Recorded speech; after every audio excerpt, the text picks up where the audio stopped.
السلام علیکم dear student, آج آپ کے ساتھ انتہائی امپورٹنٹ شارٹ کوسچن جو پیپر میں آ رہے ہیں آج کے پیپر میں، تو وہ آپ سے شیئر کرنے جا رہے ہیں، تو جلدی جلدی آپ ریڈی ہو جائیں۔ اگر آپ کو کسی کوسچن کا آنسر نہیں مل رہا تو آپ سب سے پہلے وہ میرے ساتھ میسج کریں گے، میں پھر اس کا آنسر جو ہے نا وہ آپ کو سینڈ کروں گا۔ عقیدہ کے معنی و مفہوم، بنیادی عقائد، توحید کے بارے میں قرآنی آیت، توحید کی اقسام تحریر کریں، اللہ تعالیٰ کی صفات لکھیں، شرک کے لغوی اور اصطلاحی معنی لکھیں، شرک کی مذمت پر قرآنی آیت تحریر کریں یعنی عربی عبارت، پھر شرک کی اقسام لکھیں،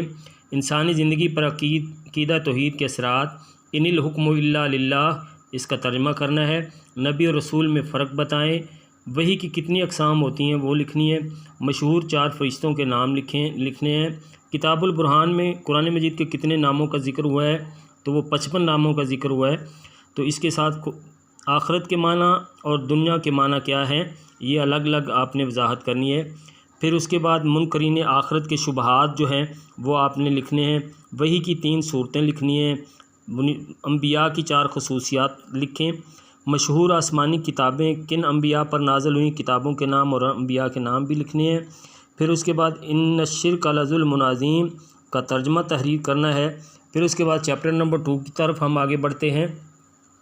تو چیپٹر نمبر 2 میں یہ چیپٹر 1 آپ کا کلیئر ہوا، چیپٹر 2 ہے ارکان اسلام سے کیا مراد ہے،